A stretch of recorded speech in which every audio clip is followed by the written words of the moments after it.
So then let's consider first of all, what is a mind in the grip of vicious circles? Well, one of the most obvious instances that we all know is the phenomenon of worry. The doctor tells you that you have to have an operation. And that has been set up so that automatically everybody worries about it. But since worrying takes away your appetite and your sleep, it's not good for you. So the doctor tells you not to worry because he wants you on the operating table in a state of good health, well rested, etc. But you can't stop worrying, and therefore you get additionally worried that you are worrying.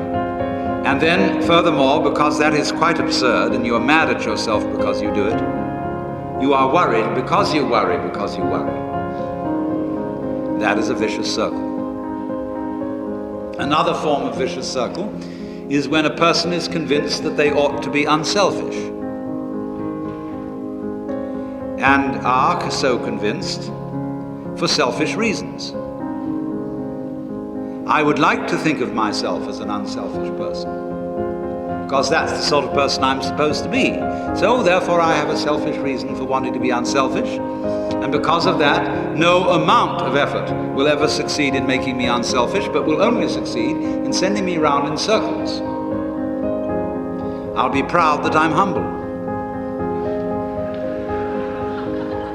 etc.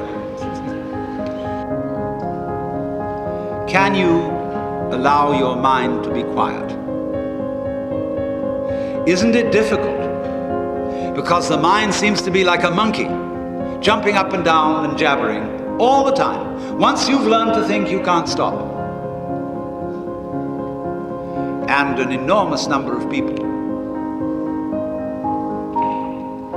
devote their lives to keeping their minds busy and feel extremely uncomfortable with silence.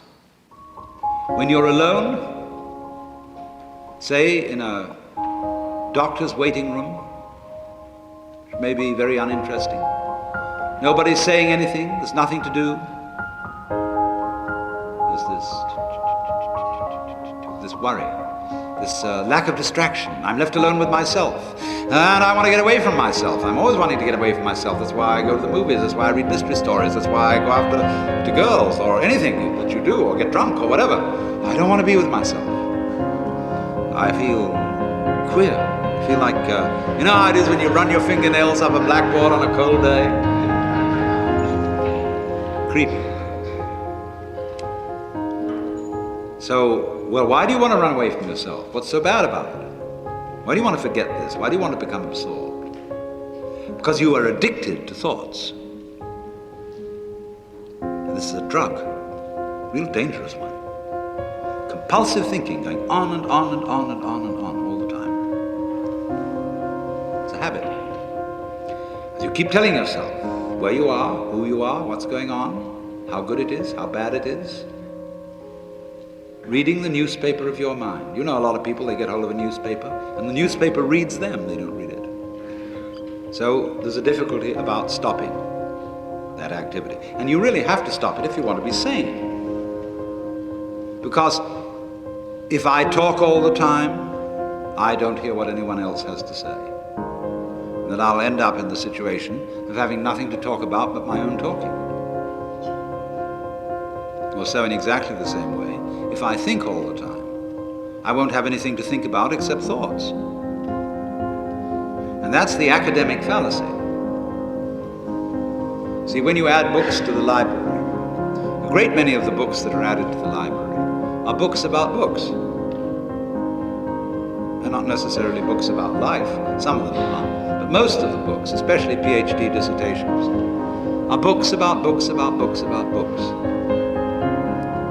And that doesn't really get us very far. So in order to have something to think about, there are times when you simply must stop thinking. Well, how do you do that? The first rule is don't try to. Because if you do, you will be like someone trying to make rough water smooth with a flat iron. And all that will do will stir it up. So, in the same way as a muddy, turbulent pool quiets itself when left alone, you have to know how to leave your mind alone. It will quiet itself